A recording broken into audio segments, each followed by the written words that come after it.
నమస్తే, నా పేరు ప్రశాంతి. వైన్ న్యూస్ కు స్వాగతం. ముందుగా హెడ్లైన్స్ చూద్దాం. రాష్ట్ర వ్యాప్తంగా అమరజీవి జయంతి వేడుకలు. పొట్టి శ్రీరాములకు చంద్రబాబు ఘన నివాళి. విజయనగరంలో P4 సర్వేపై ఉన్నత స్థాయి సమీక్ష.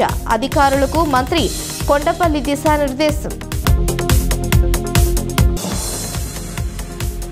తెలుగువారి వారసత్వ సంపద ఉగాది. సాంప్రదాయాలకు భావితరాలకు అందించాలన్న స్పీకర్.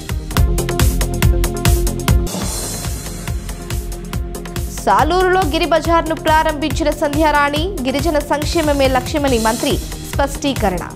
అమరజీవి పొట్టి శ్రీరాములు జయంతి వేడుకలు రాష్ట్ర వ్యాప్తంగా ఘనంగా జరిగాయి. భాషా ప్రయుక్త రాష్ట్రాల ఏర్పాటు ఆత్మార్పణ గావించిన అమరజీవి పొట్టి శ్రీరాములు అమరావతిలో ఏర్పాటు చేసిన శ్రీరాములు జయంతి వేడుకలకు విచ్చేసిన ముఖ్యమంత్రి నారా చంద్రబాబు అమరజీవి విగ్రహానికి పూలమాలలు వేసి నివాళులర్పించారు. తెలుగు ప్రజల కోసం ప్రాణత్యాగం చేసిన చిరస్మరణీయుడు పొట్టి శ్రీరాములు అని చంద్రబాబు నాయుడు కొనియాడారు. అందరికీ నమస్కారాలు. ఈరోజు మనం అందరం కూడా పొట్టి శ్రీరాములు గారి యొక్క 121 జయంతి ఉత్సవాలు జరుపుకోవడానికి సమావేశమయ్యాం. మొన్నే మనం ఆత్మార్పణ దినోత్సవాన్ని కూడా పెద్ద ఎత్తున నిర్వహించుకున్నాం. ఎందుకంటే జనం కోసం, తెలుగు జాతి కోసం బ్రతికిన వ్యక్తి అమరజీవి పొట్టి శ్రీరాములు గారు. ఎంతో మంది పుడతారు గాని కొంతమంది చరిత్రలో మిగిలిపోతారు. తెలుగు వారి చరిత్ర ఉన్నంత వరకు పొట్టి శ్రీరాములు గారు గుర్తుంటారు. ఆయన చేసిన త్యాగ ఫలితమే భాషా ప్రయుక్త రాష్ట్రాలకు నాంది పలికింది. అంత మునుపంతా కూడా బ్రిటిష్ వారి పీరియడ్లో మనం ఒకసారి చూస్తే ఆ రోజుల్లో వాళ్ళ అడ్మినిస్ట్రేషన్ కోసం ఆలోచించి ప్రజల మనోభావాల ప్రకారం పరిపాలన చేయలేదు. అది వ్యాపారం కోసం చేసిన పరిపాలన. ప్రజాస్వామ్యం కాకుండా రాజ్యాధికారంతో ప్రజల్ని ఇబ్బంది పెడుతూ డబ్బులు వసూలు చేసుకుంటూ ఇక్కడ సంపద బ్రిటన్ పంపించాడు. అలాంటి విదేశీ పరిపాలన. స్వాతంత్రం వచ్చింది, కలలు కన్నాం. కలలు కన్న తర్వాత ఒక ప్రగాఢమైనటువంటి ఆత్మాభిమానం కూడా వచ్చింది. ఆ రోజు మనం అందరం మెడ్రాస్లో ఉండేవాళ్ళం. అంటే బ్రిటిష్ వాళ్ళు చేసింది కొన్ని ప్రెసిడెన్సీస్ పెట్టుకున్నారు. ఢిల్లీ కేంద్రంగా దేశం మొత్తం, మెడ్రాస్ ఒకటి, లేకపోతే కలకత్తా, మహారాష్ట్ర, ఇలాంటి 4-5 సెంటర్లు పెట్టుకొని పరిపాలించారు. అయితే తర్వాత కూడా యాజ్ ఇట్ ఈజ్ చేస్తా ఉన్నప్పుడు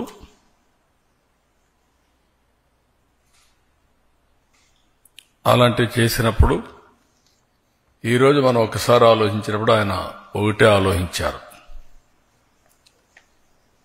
ఏ భాష మాట్లాడే వాళ్ళకి వాళ్ళను పరిపాలించుకునే ఇది రావాలి అనేది ప్రగాఢమైన కోరిక. ఆ విషయమే మీరు చూస్తే ఎన్నో సంవత్సరాలుగా ఇప్పుడుండే ఆంధ్రప్రదేశ్ కానీ, పార్ట్ ఆఫ్ ఒరిస్సా కానీ, కర్ణాటక కానీ, కేరళ కానీ, ఇవన్నీ కూడా మెడ్రాస్ ప్రెసిడెన్సీలో ఉండేటివి. అలాంటప్పుడు పోరాటం చేసి మాకు తెలుగు భాష మాట్లాడే వాళ్ళకు ఒక రాష్ట్రం కావాలని భాషా ప్రయుక్త రాష్ట్రం కోసం పోరాడిన వ్యక్తి, త్యాగం చేసిన వ్యక్తి. ఆ స్ఫూర్తి రావాలి. ఆ స్ఫూర్తితో ప్రతి ఒక్కరూ ముందుకు పోవాల్సిందిగా మరొక్కసారి కోరుకుంటూ, దానికి ఈరోజు ఈ కార్యక్రమానికి వచ్చిన మిమ్మల్ని అందరినీ మీ ద్వారా రాష్ట్రంలో ఉండే ప్రజలందరికీ విజ్ఞప్తి చేస్తున్నా. త్యాగాలు చేసిన త్యాగధనులను గుర్తుపెట్టుకుని మనం కూడా ముందుకు పోవాల్సిన అవసరం ఉంది. దానికి కలిసి రమ్మని చెప్పి మరొక్కసారి అందరినీ కోరుకుంటూ, వచ్చిన మీకు రాష్ట్ర ప్రజలందరికీ అభినందనలు తెలియజేసుకుంటూ, పొట్టి శ్రీరాములు గారు ఈ రాష్ట్రంలో పుట్టడం మనందరి అదృష్టం. అలాంటి వ్యక్తి యొక్క స్ఫూర్తిని ప్రజల్లోకి తీసుకుపోవడం, నిత్యం ప్రజల్ని చైతన్యవంతం చేయడం మన బాధ్యత అని చెప్పి మరొకసారి తెలియజేసుకుంటూ అందరికీ నమస్కారాలు. థ్యాంక్ యూ అనండా. ప్రజా అవసరాలను గుర్తించి అందుకు అనుగుణంగా అభివృద్ధి ప్రణాళికలు అమలు చేస్తామని రాష్ట్ర మంత్రి కొండపల్లి శ్రీనివాస్ అన్నారు. విజయనగరం కలెక్టరేట్లో P4 సర్వేపై ఉన్నత స్థాయి సమీక్ష చేసిన మంత్రి గజపతి నగరం నియోజకవర్గ అభివృద్ధి విజయాన్నిపై సమీక్షించిన ఆయన అధికారులకు దిశానిర్దేశం చేశారు. Public private people participation P4 పేరుతో నిర్వహిస్తున్న సర్వే కేవలం పేదవారి అవసరాలను గుర్తించడానికేనని, సంక్షేమం ఆగిపోతుందేమోనని అపోహలు వద్దని రాష్ట్ర సెర్ప్ మరియు MSME NRI వ్యవహారాల శాఖ మంత్రి కొండపల్లి శ్రీనివాస్ తెలిపారు. మనం ధన్యవాదాలు చెప్పుకోవాల్సిన అవసరం ఉంది అమర్బాబు గారికి, అలాగే గౌరవ ముఖ్యమంత్రి వర్లు. కొత్త ఆలోచన, ఎందుకంటే రాష్ట్రాన్ని ప్రగతి బాట పట్టించడానికి రాష్ట్రంలో అడ్మినిస్ట్రేషన్ పెనుమార్పు తీసుకురావడానికి ఈరోజు సెంట్రల్ గవర్నమెంట్ స్కీమ్స్ చాలా ఉన్నాయి. ఇప్పుడు స్టేట్ అడాప్ట్ చేసే కన్నా డిస్ట్రిక్ట్ లెవెల్ మేనేజ్మెంట్ కలెక్టర్ గారు ఎలాగైతే అడాప్ట్ చేస్తారో దాని మీద ఇంకా ఫోకస్ చేస్తూ మనకున్న 10 సూత్రాలని ఇంకా బాగా ఇంప్లిమెంట్ చేయడానికి ఒక రోడ్ ప్లాన్, అంటే ఇప్పుడు విజన్ డాక్యుమెంట్ అనేది రాష్ట్రానికి తీసుకొచ్చాము. డిస్ట్రిక్ట్ లెవెల్లో విజన్ డాక్యుమెంట్ ఎలా తయారు చేయాలి, అంటే 2047కి ఎలా ఉండాలి, ఆంధ్రప్రదేశ్ మన విజయనగరం జిల్లా ఎలా ఉండాలి, 2030కి మన విజయనగరం జిల్లా ఎలా ఉండాలనే దాని మీద ఒక విజన్ డాక్యుమెంట్ కాన్స్టిట్యున్సీ లెవెల్లో పెట్టడం, కాన్స్టిట్యున్సీ నుంచి మండల్ లెవెల్లో తీసుకెళ్ళడం, తర్వాత మండల్ నుంచి విలేజ్ లెవెల్ కూడా తీసుకెళ్లే పరిస్థితి ఈరోజు మొదటి మీటింగ్ అయింది దాని మీద. సో దాని మీద ఆ డాక్యుమెంట్ మీద ఈరోజు అహ్మద్ బాబు గారు ఈరోజు కొంత గైడ్లైన్స్ ఇచ్చారు. అలాగే మన డిస్ట్రిక్ట్ అడ్మినిస్ట్రేషన్ కూడా దాన్ని ఫాలో అవుతూ vision document for every constituency, అలాగే దాని తర్వాత mandal level village level formulate చేయడానికి ప్రతి ఫ్యామిలీ కూడా బిలో పవర్టీ లైన్ నుంచి పైకి తీసుకెళ్ళడానికి మనం ఏ రకంగా ఆస్కారం చేయాలి, కొత్త విధి విధానాలు ఎలాగ అమలు చేయాలి అనే దాని మీద ఈరోజు ప్రధానమైన మీటింగ్ జరిగింది. సో భవిష్యత్తులో ఇలాంటి మీటింగ్ల వల్ల చాలా ఇంపాక్ట్ కింద అడ్మినిస్ట్రేషన్లో ఉంటుందని భావిస్తున్నాను. సో MSMEకి ప్రతి కాన్స్టిట్యున్సీకి కూడా ఒక పార్క్ ఐడెంటిఫై చేయడం జరిగింది. అలాగే ప్రతి మండల్ హెడ్ క్వార్టర్స్లో కూడా చిన్న బిజినెస్ సెంటర్స్ కూడా మేము ప్రాతినిధ్యం ప్లాన్ చేస్తున్నాము. ఎందుకంటే గౌరవ ముఖ్యమంత్రి వాళ్ళు ఫస్ట్ MSME పార్క్ టార్గెట్ చేస్తూ ప్రతి కాన్స్టిట్యున్సీ నుంచి కూడా ఇవ్వడం జరిగింది. సో దాన్ని ఏ రకంగా డెవలప్ చేయాలన్న దాని మీద కూడా విల్ ప్లాన్ అకార్డింగ్గా. రీసెంట్గా పార్క్ పాలసీ కూడా రీసెంట్గా వచ్చింది. సో దాన్ని అడాప్ట్ చేసుకుంటూ ఈ పార్క్స్ని డెవలప్ చేసి ఇండస్ట్రీస్ ఎవరైనా పెట్టేదానికి ఈజీగా గ్రౌండ్ అయ్యే విధానం కూడా మేము ప్లాన్ చేస్తాం. P4 సర్వే ద్వారా జిల్లాలో 20% పేదవారికి ఎలాంటి అవసరాలు ఉన్నాయో గుర్తించి వారికి చేయూతనివ్వడం జరుగుతుందని తెలిపారు. విజయనగరం కలెక్టరేట్ సమావేశ మందిరంలో P4 సర్వే స్వర్ణాంధ్ర 2047లో భాగంగా నియోజకవర్గం అభివృద్ధికి విజన్ ప్లాన్ తయారీపై మంత్రి, జిల్లా ప్రత్యేకాధికారి డాక్టర్ ఏ బాబు ఆధ్వర్యంలో అధికారులతో చర్చ జరిగింది. ఈ సమావేశంలో market chairman Karrotu Bangaraju, DRO Srinivasamurthy, RDO Keerthi, అన్ని శాఖల జిల్లా అధికారులు పాల్గొన్నారు. ఈ జిల్లాకు సంబంధించినటువంటి ప్రతి అంశం, అది డెవలప్మెంట్ కావచ్చు, వెల్ఫేర్ కావచ్చు, దీనిలో డిస్ట్రిక్ట్ కలెక్టర్ గారు వారి టీంతో కలిసి ఒక టీం వర్క్ చేయడానికి, వారికి కొంచెం గైడెన్స్ ఇవ్వడానికి, తర్వాత వారికి ఉన్నటువంటి ఇష్యూస్ స్టేట్ లెవెల్లో ఫాలో అప్ చేయడానికి, అదేవిధంగా పబ్లిక్ రిప్రజెంటేటివ్స్ అందరితో సహకరించి ఈ జిల్లా అభివృద్ధి కోసం నిరంతరం కృషి చేయాలని ఇన్స్ట్రక్షన్ ఇస్తూ ఆనరబుల్ CM గారు ఈ డిస్ట్రిక్ట్ ఇన్ఛార్జ్ ఆఫీసర్ మెకానిక్స్ పెట్టడం జరిగింది. ఇది మై ఫస్ట్ విజిట్ అండి ఈరోజు. సో ఇక్కడ ఇంకా కంటిన్యూస్గా రావడం జరుగుతుంది. ఒక మంచి ఐడియా వచ్చింది. ఈరోజు ఫస్ట్ డీటెయిల్గా మీటింగ్ కూడా చేయడం జరిగింది. ఇక్కడ ఉన్నటువంటి సమస్యలు మన వీలైన త్వరగా రిజాల్వ్ చేయడానికి నా వంతు కృషి చేయడం జరుగుతుంది. ఇది కాకుండా 5 జిల్లాకు ఒక zonal officer special chief secretary ర్యాంక్లో కూడా ఇవ్వడం జరుగుతుంది. ఇది స్టేట్ లెవెల్లో ఉన్న ప్రతి మీటింగ్లో కలెక్టర్స్ కాన్ఫరెన్స్ కావచ్చు, అదేవిధంగా ఇతర ప్లానింగ్ మీటింగ్ కావచ్చు, ఈ అన్ని మీటింగ్స్లో కూడా ఈ zonal incharge officers, district incharge officers కూడా పార్టిసిపేట్ చేస్తూ జిల్లా సంబంధించినటువంటి ఇష్యూస్ హైలైట్ చేసి ప్రాక్టికల్గా సొల్యూషన్ తీసుకురావాలనే ఉద్దేశంతో పెట్టడం జరిగింది.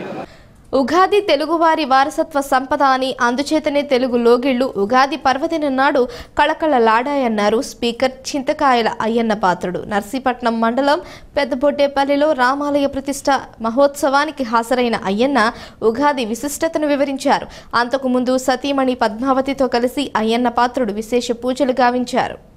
తెలుగుంటి సంస్కృతి సాంప్రదాయాలకు ప్రతీక ఉగాది. తెలుగు సంవత్సర ఆరంభ పర్వదినం, షడ్రుచుల మేళవింపు, వ్యవసాయ పనుల ఆరంభానికి నాంది పలికే ఉగాది పర్వదినం అందరి జీవితాలకు శుభసూచకమన్నారు స్పీకర్ చింతకాయల అయ్యన్న పాత్రుడు. అందుకనే తెలుగు ప్రజలందరూ ఉగాదిని పర్వదినంగా జరుపుకోవాలని ఆయన కోరారు.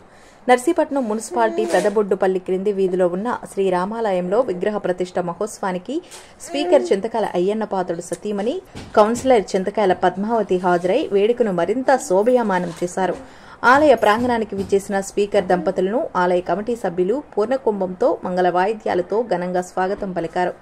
అనంతరం స్పీకర్ చింతకాయల అయ్యన్న పాత్రుడు గారు స్వయంగా విగ్రహ ప్రతిష్ట ఆవిష్కరణ కార్యక్రమంలో పాల్గొని విశేష పూజలు నిర్వహించారు. ఈ కార్యక్రమంలో కన్నయ్య నాయుడు, రెడ్డప్పల నాయుడు, కౌన్సిలర్ రాజుల నాయుడు, దశరథ్, ఇతర కమిటీ సభ్యులు, ఆలయ కమిటీ సభ్యులు, భక్తులు తదితరులు పాల్గొన్నారు. అందరికీ నమస్కారం అండి. ఈవేళ చాలా శుభదినంగా భావిస్తున్నాను. ఎందుకంటే ఈ మాట అన్నాను, ఇది పురాతనమైన దేవాలయం. 50 సంవత్సరాల క్రితం కట్టిన దేవాలయం. ఎప్పుడో ఆ రోజుల్లో కట్టారు పెద్దలందరూ కలిసి.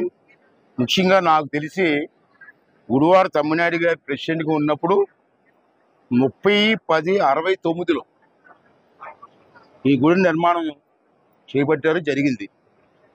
ఆ రోజుల్లో 69లో అంటే చింతలపూడి అప్పారావు గారు అని చెప్పి వారు ముందుకు వచ్చి ఆ రోజుల్లో 500 రూపాయలు ఇచ్చారు. అంటే 500 రూపాయలు ఆ రోజుల్లో అంటే ఇప్పుడు 50,000 రూపాయలు ఉంటుంది. ఆ రోజుల్లో ముందుకు వచ్చి నేను ఇస్తాను డబ్బులు అని చెప్పి చందా ఇచ్చినటువంటి వ్యక్తి. మరొక విశేషం ఏంటంటే గుడిలో ఉన్న ప్రత్యేకత ఏంటంటే ఆకలపాడు గురువు గారు అని మీకు పొరవలకు తెలుసో తెలియదో పెద్ద ఆయన ఉండేవారు మన ఈ ప్రాంతంలో. లక్షాపాత్రి గారు, తమ్మినేడి గారు, వీరికి కూడా తెలుసు బాగా. ఆ గురువు గారు అంటే మా భక్తి, ఇప్పటికీ భక్తులు ఉన్నారు. ఉత్తరవాహిని దగ్గర పాకలపాడు గురువు గారి పేరు మీద ఆశ్రమం కూడా ఉంది. ఇప్పుడు ప్రతి శివరాత్రికి కొన్ని వేల మందికి, 20,000 మందికి భోజనాలు పెడతారు. ఇప్పటికీ ఆశ్రమం ఉంది, అన్నదానం. అటువంటి పెద్ద ఆయన వచ్చి ఇక్కడ వారం రోజులు ఉండి హోమం పూజ చేశారు. ఆ రోజు గుడి కట్టినప్పుడు పెద్ద ఆయన అతనంటే అందరికీ సుబ్బారెడ్డిపాలెంలో అతని బొమ్మ ఉంటుంది. పాకలపాడు పెద్ద పెద్ద నాయకులందరూ కూడా అతని దగ్గరికి వచ్చిన శిష్యులు, మా తాతయ్య గారు. అటువంటి మహనీయుడు వచ్చి ఈ గుడిలో పూజ చేశారు. మళ్ళీ 50 సంవత్సరాల తర్వాత మళ్ళీ ఇప్పుడున్న పెద్దలందరూ ఈ కొత్త బ్యాచ్, ఇప్పుడు అంతా కొత్త తరం. ఆ తరంలో పెద్ద ఆయన ఒకరు ఉన్నారు. ఎంత నాన్న వయసు? 92 సంవత్సరాలు. మాకు ఎప్పటికే కాళ్ళు ఎరిగిపోయి నీకు బాగా ఉన్నావు. ఆ రోజుల్లో ఉన్నప్పుడు పెద్దలు చాలా మంది ఉన్నారు. మళ్ళీ కురవాళ్ళు అందరూ వచ్చి మళ్ళీ ఈ గుడి కట్టాలని చెప్పి పెద్దలందరూ వచ్చి మళ్ళీ పూనుకోవడం. మొన్నే చెప్పారు నాకు, గుడి కడదాం అనుకున్నామంటే ఇలా చెప్పారు. చాలా సంతోషం. ప్రతి గ్రామానికి ఒక రామాలయం ఉండాలని ఒక శాస్త్రం మనకి. ఇప్పుడు రికార్డింగ్ డ్యాన్సులు, బేబీ డ్యాన్సులు వచ్చి మర్చిపోయాం మనం. ఇంతకుముందు ఏంటంటే ప్రతి సంవత్సరం కూడా ప్రతి ఊర్లో రామాలయం కట్టుకొని పూజ చేసుకోవాలనేటువంటి సాంప్రదాయం మనకు ఉండేది. రాను రాను తగ్గిపోతుంది. అందుకే నేను ఈ సందర్భంగా ఈ గుడికి పూనుకున్నటువంటి పెద్దలందరూ పేరు పేరున ధన్యవాదాలు తెలియజేస్తున్నాను. మళ్ళీ పాత గుడిని, పురాతనమైన గుడిని, చరిత్ర ఉన్న గుడిని మళ్ళీ పునర్నిర్మాణం చేసి ఇవాళ హోమం పెట్టి శాస్త్రోక్తంగా ఈ కార్యక్రమం చేస్తున్నారు. దాంట్లో ఊర్లో పెద్దలందరూ కూడా పాల్గొంటున్నారు. చూసిన ఆడవాళ్ళు కానీ మగవాళ్ళందరూ కూడా, వాళ్ళందరికీ కూడా శ్రీరామచంద్రుడి తాలూకు ఆశీస్సులు ఉండాలని చెప్పి మనస్ఫూర్తిగా కోరుకుంటూ, ఇప్పుడే పెద్దలు చెప్పారు ఇది పురాతనమైన గుడి, మేము అందరూ కలిసి చేస్తున్నాం, దీంట్లో కూడా మీరు కూడా చెయ్యండి అన్నారు. నన్ను ఏం చేయమంటారు అడిగాను. అడిగితే ఇక్కడ పెళ్ళిళ్ళు చిన్న చిన్న పెళ్ళిళ్ళు కూడా చేసుకున్నారు, పేదవాళ్ళు అందరూ చేసుకుంటున్నారు అంటే పైన ఒక మండపం కట్టిస్తే అక్కడ భోజనాలు లేకపోతే ఇక్కడ కింద భోజనాలు పైన పెళ్ళిళ్ళు చేసుకోవడానికి బాగుంటుంది, పైన మండపం కట్టించమన్నారు. ఆ మండపం కట్టించే బాధ్యతని తీసుకుంటారని చెప్పి వెంటనే మండపం కట్టించే బాధ్యత తీసుకొని పేదవాళ్ళకి పెళ్లి చేయడం ఏర్పాటు చేయడం కోసం నేను స్వయంగా పూడుకుంటానని చెప్పి మీ అందరికీ మాటిస్తూ ఆ గుడి రాముల వారి సాక్షిగా చెప్తున్నాను, చేస్తాను, నాది బాధ్యత. మరి ఇటువంటి సమయంలో మీ అందరినీ కలిసి మంచి హోమం, పండితులు కూడా వచ్చారు, మంచి హోమం జరుగుతుంది, 2 రోజుల హోమం. ఈ హోమంలో భక్తులందరూ పాల్గొని ఉంటాయి, బోర్డు పనులు ఉంటాయి మనకి కాలంలో, ఇటువంటి పుణ్యం అత్వాన రాదు మనకి. ఈ హోమంలో అందరూ పాల్గొని ఆ హోమం తాలూకు బొట్టు ప్రతి ఆడవాళ్ళు కూడా పెట్టుకోవాల్సిన అవసరం ఉంది. అది శుభం, ఆ ఇంటికి శుభం.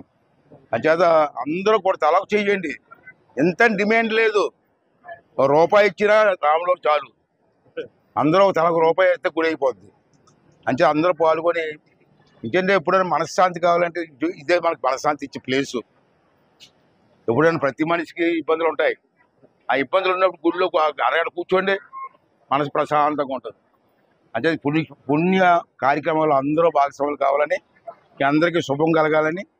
మరి పూర్వం తెలుసు, ఈ 3 పంచాయతీలు, బొడ్డుపల్లి ఒక పంచాయతీ, బలిగట్ట ఒక పంచాయతీ, నర్సీపట్నం ఒక పంచాయతీ, అది కాలక్రమేణా ఇవాళ మున్సిపాలిటీ అయిపోయింది. అంటే అంతా నర్సీపట్నం మున్సిపాలిటీ ఉంది కాబట్టి మనందరం దీంట్లో భాగస్వామ్యం. కాబట్టి నేను నర్సీపట్నంలో పుట్టినప్పటికీ ఈ గుడిలో నేను కూడా భాగస్వామ్యం అవుతానని చెప్పి మరొకసారి మీ అందరికీ మనం చేస్తున్నాను. మరొక ముఖ్య విషయం నేను చెప్పాలనుకుంటున్నాను, అదేంటంటే పూర్వం పెద్దలు అమావాస్య అయిన తర్వాత రేపు నూకాలమ్మ గుడి సంబరాలు ఉన్నాయి, అమావాస్య అయిన తర్వాత మనకు ఉగాది వేడుకలు వస్తాయి. పూర్వం నా చిన్నతనంలో ఉగాది అంటే ప్రతి గ్రామంలో చేసేవారు. ఇప్పుడు రాను రాను అటువంటి పండగలన్నీ కరువైపోతున్నాయి. నేనేమన్నానంటే సంవత్సరానికి ఒకసారి ఉగాది, ఉగాది అంటే మాకు తెలుగు పండగ సంక్రాంతి ఎలాగో అంతకంటే ముఖ్యమైనది ఉగాది, కొత్త సంవత్సరం మనకి. ఆ రోజే మనకి పొలం దున్నుకోవడం, ముహూర్తాలు, ఏరువాక సాగర పాట ఎన్నో వస్తాయి. దాన్ని మనం మర్చిపోయాం. మనం మర్చిపోవడం గురించి పిల్లలకు తెలియదు. పిల్లలు అడిగి, చిన్నపిల్లలు అడిగిన ఉగాది అంటే చెప్పలేరు. దానికి కారణం ఏంటంటే మనమే చేయట్లేదు, పెద్దలు చేస్తే పిల్లలకి అలవాటు అవుతుంది. అంచేత రేపు ఉగాది వస్తుంది, అమావాస్య తర్వాత ఉగాది వస్తుంది. నేను మీ ఛానల్ ద్వారా రాష్ట్రంలో నేను స్పీకర్గా మాట్లాడుతున్నప్పుడు రాష్ట్రంలో ప్రజలందరినీ కోరేది ఏంటంటే, మనకు సుమారు 14,000 పంచాయతీలు ఉన్నాయి సుమారుగా రాష్ట్రంలో. రేపు ఉగాది నాడు అందరూ, పార్టీలతో సంబంధం లేదు, పార్టీలు ఎందుకండి, ఎలక్షన్లు చూసుకుందాం, పుట్టప్పుడు పార్టీలు వద్దు. ఉగాది నాడు మాత్రం అన్ని పార్టీల వారు కలిపి ఈ ఊళ్ళో టీచర్లు ఉంటారు, బ్రాహ్మిన్స్ ఉంటారు, పంతులు ఉంటారు, వేద పండితులు ఉంటారు, వాళ్ళందరూ ఆ రోజుని గుళ్ళో పంచాంగం పెట్టి ఒక అరగంట ఉగాది పూజ చేసి అందరికీ ఉగాది పచ్చడిస్తే ఆ సంవత్సరం అంతా శుభం ఉంటుంది. కానీ చాలా ఊర్లో ఉగాది చేయట్లే. అది మళ్ళీ తెలుగు వాళ్ళం కాబట్టి ఉగాది మనకు చాలా ఇంపార్టెంట్ పండుగ కాబట్టి ప్రతి రాష్ట్రం అంతా చేయాలని కోరుకుంటాను యాజ్ ఎ స్పీకర్గా. అలాగే నర్సీపట్నం నియోజకవర్గంలో మనకు ఉన్నటువంటి అన్ని గ్రామాల్లో 101 పంచాయతీల్లో కూడా ఉగాది నాడు రామ్కోళ్ళు చేస్తారో ఎక్కడ చేస్తారో తెలియదు, మీ ఊర్లో ఉగాది సంబరాలు జరగాల, ఉగాది పూజ జరగాల, మీ గ్రామానికి శుభం కలగాలని చెప్పి నా కోరిక. దానికి పెద్దలందరూ కూడా ఒకసారి ఆలోచన చేసి అందరూ కలిసి ఆ పండుగ జాగ్రత్త చేస్తే మన పిల్లలకు కూడా ఉగాది అంటే తెలుస్తుంది. లేకపోతే ఉగాది అంటే అడగని తెలియదు, ఉగాదా ఏంటి అంటున్నారు. అంచేత ఆ కార్యక్రమం కూడా చెయ్యాలని చెప్పి మీ ఛానల్ ద్వారా, మీ లోకల్ టీవీలు ఉన్నాయి, అన్ని టీవీల్లో చెప్పి తప్పనిసరిగా పెద్దలందరూ కూడుకొని ఉగాది కార్యక్రమం చెయ్యాలని చెప్పి, ఇప్పుడైతే ఉగాది జరుగుతుందో సంవత్సరం స్టార్ట్ అవుతుంది, కొత్త సంవత్సరం మనకు స్టార్ట్ అవుతుంది, ఆ రోజు నుంచి మనకు మంచి జరగాలి, అది నా కోరిక. దాన్ని అందరూ కూడా పెద్ద మనసు ఆలోచించి సహకరిస్తారని చెప్పి కోరుకుంటున్నాను. గిరిజనాభివృద్ధికి కూటమి ప్రభుత్వం కట్టుబడి పనిచేస్తుందని గిరిజన సంక్షేమ శాఖ మంత్రి గుమ్మడి సంధ్యారాణి అన్నారు. విజయనగరం జిల్లా సాలూరులో పలు కార్యక్రమాలకు హాజరైన మంత్రి అంబులెన్స్ సర్వీసును ప్రారంభించారు. అనంతరం గిరి బజారును ప్రారంభించిన మంత్రి అటవీ ఉత్పత్తులకు గిట్టుబాటు ధరలు కల్పిస్తామన్నారు. పార్వతీపురం మన్యం జిల్లాకు మంజూరైన 5 అంబులెన్సులను రాష్ట్ర మహిళా శిశు సంక్షేమ శాఖ మంత్రి మరియు గిరిజన సంక్షేమ శాఖ మంత్రి గుమ్మిడి సంధ్యారాణి సాలూరులో ప్రారంభించారు. అంబులెన్స్తో పాటు గిరిజనులకు దగ్గరలో నిత్యావసర వస్తువులు అందుబాటులో తెచ్చుటకు ఏర్పాటు చేసిన గిరి బజార్ను మంత్రి ప్రారంభించారు. ఈ సందర్భంగా మంత్రి మాట్లాడుతూ రాష్ట్ర ప్రభుత్వం గిరిజనుల పట్ల ప్రత్యేకమైన శ్రద్ధ అభిమానాలను కలిగి ఉన్నారన్నారు. గిరిజనులకు ఎటువంటి కష్టనష్టాలు జరగకుండా అంబులెన్స్ సౌకర్యాన్ని అందజేస్తుందని అన్నారు. సంతల్లో వివిధ రకాల కల్తీ సామగ్రి లభ్యమవుతున్నట్లు గుర్తించడం జరిగిందని వాటి బారిన గిరిజనులు పడకుండా మంచి నాణ్యమైన సరుకులు గిరిజనులకు లభించుటకు గిరిబజార్ ఏర్పాటు చేయడం జరిగిందని మంత్రి తెలిపారు. గిరిబజార్లో అన్ని నిత్యావసర సామగ్రి అందుబాటులో ఉంటుందని, సరసమైన ధరల్లో ఉంటాయని ఆమె చెప్పారు. అందరికీ నమస్కారం. ఈరోజు గవర్నమెంట్ వచ్చినటువంటి 5 అంబులెన్స్ని మనం ప్రారంభించడం జరిగింది. అందులో 2 సాలూరు కాన్స్టిట్యున్సీకి ఉంటున్నాయి, ఒకటేమో కురుపాంకు ఉంటుంది. అలాగే సీతంపేట, ఐటీడీ ప్రాంతాలన్నింటిలో కూడా మన జిల్లాకి ఒక 5 అంబులెన్స్లు వచ్చాయి. ఇవన్నీ కూడా పేద ప్రజలకి ఎక్కువ ఉపయోగపడాలని, పేద గిరిజనులు ఎక్కడ కూడా రవాణా సౌకర్యం లేకుండా ఇబ్బంది పడకూడదని గౌరవ ముఖ్యమంత్రి వర్యులు నారా చంద్రబాబు నాయుడు గారు గిరిజనుల మీద ఉన్నటువంటి అభివృద్ధికి, గిరిజనుల మీద ఉన్నటువంటి ప్రేమ అభిమానంతో వాళ్ళు అభివృద్ధి చెందాలి అనే ఆకాంక్షతో ఇలాంటి కార్యక్రమాలన్నీ చేస్తున్నారు. అలాగే మీరు ఇప్పుడే చూశారు గిరి బజార్, అందులో దొరకదంటూ ఏమీ లేకుండా మొత్తం పెడుతున్నాం. అంటే సంతల్లోకి వెళ్ళి వాన కొనుక్కోకంటే ముందే మన రోజు ఆ బజారు అలా వెళ్తూ ఉంటే, ఏదైనా గ్రామం వెళ్తే వాళ్ళు సంతలోకి వెళ్ళి అన్ని ఎత్తు నుండి దిగడం, లేకపోతే మారుమూల నుంచి రావడం కొనుక్కోవడం కాకుండా ఈ గిరి బజార్, ఈ వాహనం ఎక్కడికి వెళ్తుందో అక్కడ వాళ్ళకి కావాల్సిన వస్తువులు కూడా కొనుక్కోవడానికి అవకాశం ఉంటుంది. ముఖ్యంగా అక్కడ చిన్న చిన్న పిల్లలకు కావాల్సినటువంటివి కానీ, అలాగే ఇంటికి కావాల్సిన సామాన్లు కూడా మనం ఇవ్వడం జరిగింది. అలాగే ఈ రోజు ముఖ్యంగా నాకు చాలా సంతోషకరమైనటువంటి ఏంటంటే పిల్లలందరికీ కూడా మెటీరియల్ ఇచ్చాం. చదువుకునే పిల్లలకి, అంటే చక్కగా వాళ్ళు చదువుకొని మంచి భవిష్యత్తుతో మంచి చక్కగా పాస్ అవ్వాలనే ఉద్దేశంతో 180 మందికి ప్రాజెక్ట్ ఇచ్చాము, ఇంకా ఇస్తాము. 10th క్లాస్ వాళ్ళు అద్భుతంగా పాస్ అవ్వాలన్నది మా ఉద్దేశం. అలాగే ఎంతమంది ఆడపిల్లలు ఉన్నారో ఆడపిల్లలందరికీ కూడా ఈ మధ్యకాలంలో మీ అందరికీ తెలుసు, ఆడపిల్లలకు ఎక్కడ కూడా తాను హీరోగా నటించిన రాబిన్ హుడ్ చిత్రంలో ప్రేక్షకులను ఆకట్టుకునే అన్ని అంశాలు ఉన్నాయని, ఈ సినిమా అందరికీ భలేగా నచ్చేస్తుందని హీరో నితిన్ అన్నారు. గతంలో వెంకీ కుడుముల దర్శకత్వంలో తాను నటించిన భీష్మ సినిమా మంచి విజయం సాధించిందని చెప్పారు. ఆ సినిమాలో ఒక సన్నివేశం రాజమండ్రిలో చిత్రీకరించామని, అది హిట్ అని అన్నారు. ఆ సెంటిమెంట్తో రాబిన్ హుడ్ సినిమాలో ఒక సీన్ ఇక్కడ చిత్రీకరించామని, ఇది కూడా సూపర్ హిట్ అవుతుందన్న ఆశాభావం వ్యక్తం చేశారు. వెంకీ కుడుముల దర్శకత్వంలో హీరో నితిన్, హీరోయిన్ శ్రీలీల నటించిన రాబిన్ హుడ్ చిత్రం ఈ నెల 28వ తేదీన విడుదలవుతున్న సందర్భంగా చిత్ర ప్రమోషన్స్ కోసం రాజమండ్రి వచ్చిన నితిన్, శ్రీలీల, వెంకీ కుడుముల మంచిరా హోటల్లో మీడియాతో మాట్లాడారు. రాబిన్ హుడ్ సినిమా వస్తుందండి, మార్చ్ 28 వస్తుంది. సో సినిమా షూటింగ్ మొత్తం అయిపోయింది అండ్ పోస్ట్ ప్రొడక్షన్ అంతా అయిపోయింది. So we're ready for the release. And cinema నాది Venky Kudumula cinema, last cinema Bheeshma, అదంతా బాగుందో మీ అందరికీ తెలుసు. సో రాబిన్ హుడ్ కూడా దానికంటే ఇంకా బాగా ఉండబోతుంది. ఫుల్ ఎంటర్టైన్మెంట్తో పాటు మంచి సాంగ్స్, మంచి ట్విస్ట్లు, సర్ప్రైజ్లు ఉండబోతుంది. అండ్ నాది లీలా కూడా స్టార్ట్ అయిన వరకు she will be in the entire film. So it's very good role for her. ఈ character it shows her comical side. మామూలుగా లీలా అంటే డ్యాన్స్ అంటూ ఉంటారు, కానీ ఈ సినిమాలో డ్యాన్స్తో పాటు తన కామిక్ సైడ్, తన యాక్టింగ్ కూడా మీరు చూస్తారు ఈ సినిమాలో. అండ్ సినిమాకి మెయిన్ అసలు వచ్చేసి మా సాంగ్స్ అండి. మా జీవి గారు గేవ్ లైక్ వండర్ఫుల్ సాంగ్స్. ఒక లాస్ట్ వీక్ ఇచ్చిన పాట అది ద సర్ప్రైజ్, ఆ పాట పెద్ద హిట్ అయింది. So I real thank GV గారు and Keethika Sharma for that song. Either వల్ల ఈ సాంగ్ ఇంత వైరల్ అయింది. అండ్ నాకేంటి సెంటిమెంట్ అంటే, నాకు with Rajahmundry last cinema Bheeshma ఇక్కడే వి షాట్ భీష్మ కూడా. సో అసలు హిట్ అయింది. సో ఈ సినిమా ఇక్కడ షూట్ చేయకున్నా కూడా సో ఈ సినిమా కూడా ఇక్కడ వి షాట్ స్మాల్ సీన్ పక్కనే.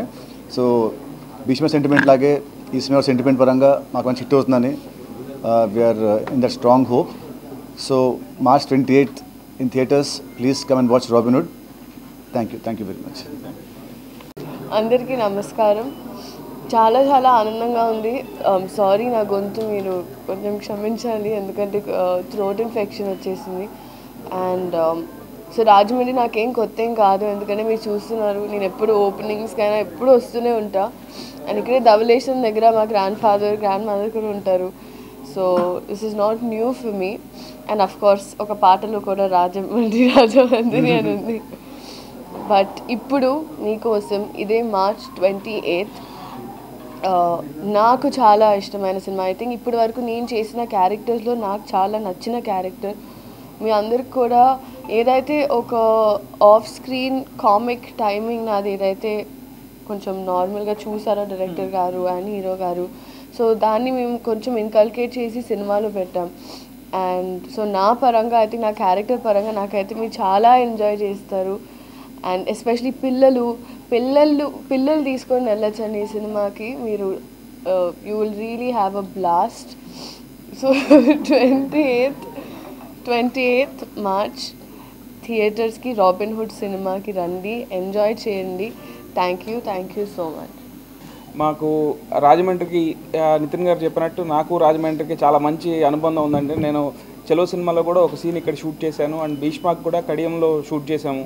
అండ్ ఈ సినిమా కూడా ఒక పంటి సీన్ కోసం రాజమండ్రి పక్కన ఆ గోదావరి దగ్గర షూట్ చేశానండి. అలాగే ఈ సినిమాకి ఇక్కడికి ప్రమోషన్ రావడం, ఫస్ట్ మా గ్రౌండ్ ప్రమోషన్స్ ఇక్కడ నుంచి స్టార్ట్ అవడం అనేది చాలా హ్యాపీగా ఉంది. సో అండ్ ఇక్కడ పబ్లిక్ అందరూ కూడా చాలా సినిమాకి ఎంత ఇష్టం అంటే సినిమా ప్రియులో మా అందరికీ తెలుసు. సో ఇక్కడ నుంచి స్టార్ట్ చేయడం చాలా హ్యాపీగా ఉంది. రాబిన్హుడ్ సినిమా టీజర్కి సాంగ్స్కి మీ అందరూ చాలా మంచి రెస్పాన్స్ ఇచ్చారు. We are very thankful for that.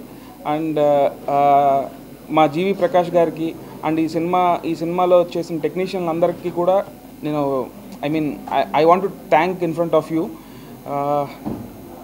Yeah అండి, March 28 వస్తున్నాం రాబిన్హుడ్ ఫిలిం. మేమైతే వెరీ కాన్ఫిడెంట్గా ఉన్నాం. డెఫినెట్గా సక్సెస్ సెలబ్రేషన్లో మళ్ళీ నేను రాజమండ్రి వద్దాం అనుకుంటున్నామండి. సో సీ యూ సూన్ అండి. Thank you. విజయనగరం నగరపాలక సంస్థ స్వర్ణాంధ్ర స్వచ్ఛాంధ్ర వైపు అడుగులు వేస్తోంది. పరిసరాల పరిశుభ్రతలో ప్రజా భాగస్వామ్యం చేస్తున్న నగరపాలక సంస్థ ఆ దిశగా కార్యాచరణాన్ని అమలు చేస్తుంది. ఇందులో భాగంగా స్వర్ణాంధ్ర అవగాహన ర్యాలీ నిర్వహించారు. ప్రజా ఆరోగ్య పరిరక్షణే ధ్యేయంగా ప్రభుత్వం స్వర్ణాంధ్ర స్వచ్ఛాంధ్ర కార్యక్రమానికి శ్రీకారం చుట్టిందని విజయనగరం నగరపాలక సంస్థ కమిషనర్ పల్లి నల్లనయ్య అన్నారు. గంటస్తంభం నుండి అంబేద్కర్ జంక్షన్ వరకు నిర్వహించిన ర్యాలీని ఆయన ప్రారంభించారు. అనంతరం అంబేద్కర్ జంక్షన్ వద్ద ఏర్పాటు చేసిన ప్రత్యేక ప్రదర్శనను జిల్లా ప్రత్యేకాధికారి బాబు, జిల్లా collector doctor Ambedkar, RDO Datla Keerthi తదితరులు సందర్శించారు.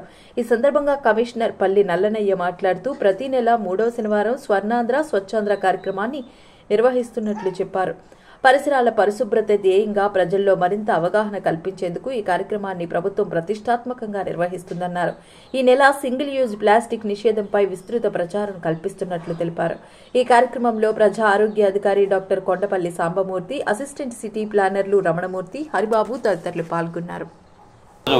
గౌరవ ముఖ్యమంత్రి గారి ఆదేశాల ప్రకారంగా విజయనగరం నగరపాలక సంస్థలో స్వర్ణాంధ్ర స్వచ్ఛాంధ్ర కార్యక్రమాన్ని ఈరోజు ప్రారంభిస్తున్నాము. ఈ నెల కాన్సెప్ట్ ఏంటంటే avoid single use plastic, promote reusables.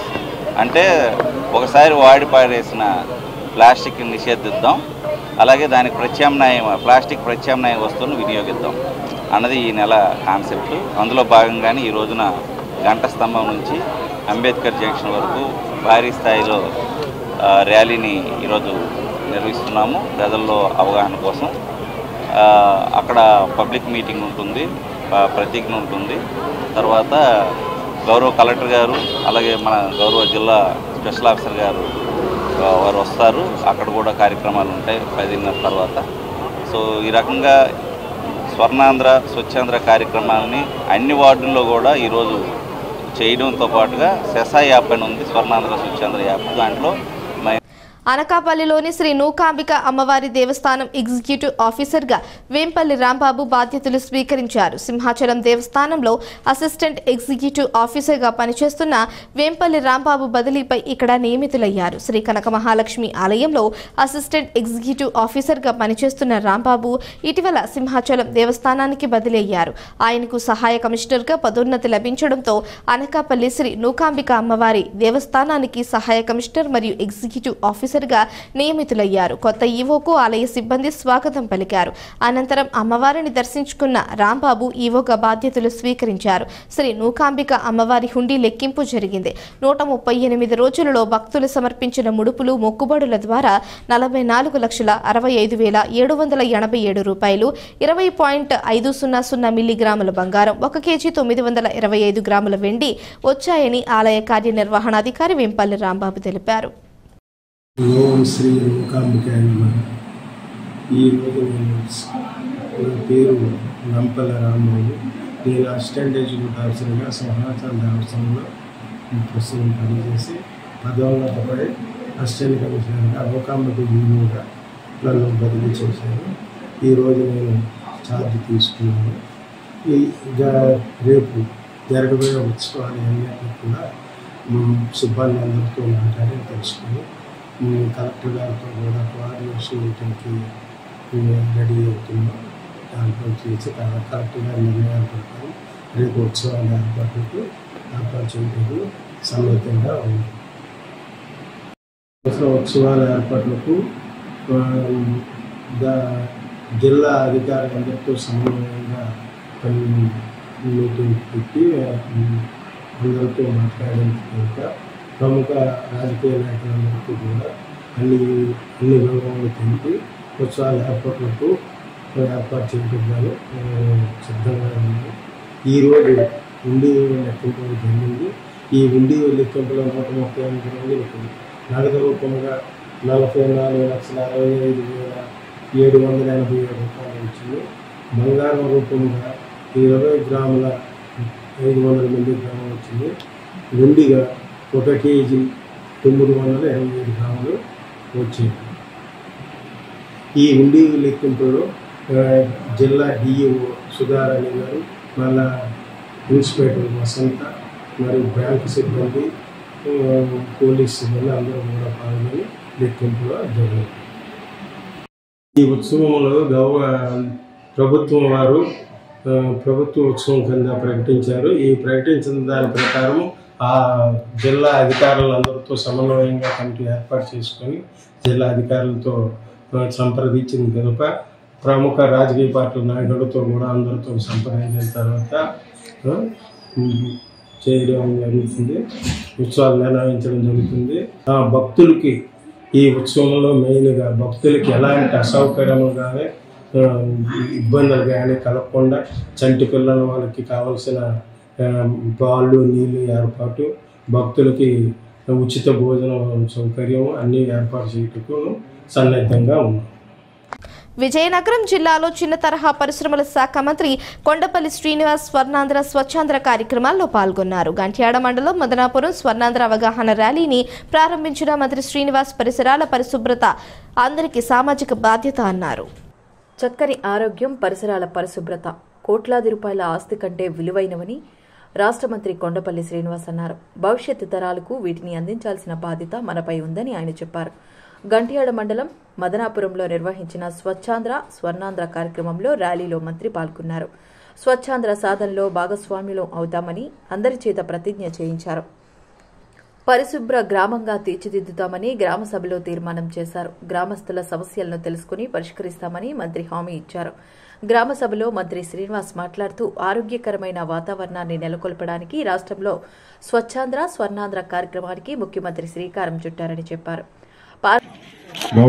గౌరవ ముఖ్యమంత్రి వర్యులు నెలకి ఒక రోజు ఏదో గ్రామానికి వెళ్ళి స్వచ్ఛాంధ్ర మిషన్ అంటే మన ఆంధ్రప్రదేశ్ని పరిశుభ్రంగా ఉంచడానికి మీ అందరికీ కూడా ఒక మెసేజ్ ఇవ్వడానికి మమ్మల్ని పంపిస్తున్నారు. మీరు వారానికి నెలకి ఒక రోజున ఇచ్చి మీ గ్రామంలోకి వచ్చి పరిశుభ్రంగా ఉండాల్సిన అవసరం ఎందుకు అనేది మీకు తెలియజేయడానికి దానికి కావాల్సిన వ్యవస్థ ఏమైనా ఉంటే, దానికి లోపాలు ఉంటే దాన్ని కూడా కార్యాచరణ చేయడానికి రాష్ట్రం అంతా కూడా ఆయన కూడా ఈరోజు తణుకు వెళ్ళారు. ఈరోజు తణుకు టౌన్కి వెళ్ళి అక్కడ కూడా ప్రజలందరినీ ఉద్దేశించి మాట్లాడడం జరుగుతుంది. దీనికి కారణం ఎందుకంటే ఈరోజు మనం చూస్తున్నాం రకరకాలైన జబ్బులు మన దేశంలోకి ప్రపంచమంతా వస్తున్నాయి. మన కరోనా చూసాం, భవిష్యత్తులో ఎలాంటివి వస్తాయో మనకు తెలియదు. ఈరోజు ఇంకా మనకి ఆరోగ్యకరమైనటువంటి వాతావరణం మనకుంది. కనుక మనం కూడా మన భావితరాలకు ఒక పరిశ్రమ అంటే ఆరోగ్యకరమైన వాతావరణం మనం ఇవ్వాలంటే మనం పరిశుభ్రంగా ఉండాలి. పరిశుభ్రంగా ఎందుకు ఉండాలి? ఈరోజు మనం ప్లాస్టిక్ విపరీతంగా ప్లాస్టిక్ అనేది మనం వినియోగం తగ్గించుకోవాలని. వార్తలు ముగించే ముందు హెడ్లైన్స్ మరోసారి. రాష్ట్ర వ్యాప్తంగా అమరజీవి జయంతి వేడుకలు, పొట్టి శ్రీరాములకు చంద్రబాబు ఘన నివాళి. విజయనగరంలో P4 సర్వేపై ఉన్నత స్థాయి సమీక్ష, అధికారులకు మంత్రి కొండపల్లి దిశానిర్దేశం. తెలుగువారి వారసత్వ సంపద ఉగాది, సాంప్రదాయాలకు భావితరాలకు అందించాలన్న స్పీకర్. సాలూరులో గిరి బజార్ను ప్రారంభించిన సంధ్యారాణి, గిరిజన సంక్షేమమే లక్ష్యమని మంత్రి స్పష్టీకరణ. ఈ వార్తలు ఇంతటితో సమాప్తం. తిరిగి ప్రసారమయ్యే వై న్యూస్లో మళ్ళీ కలుసుకుందాం. అంతవరకు సెలవు. నమస్కారం.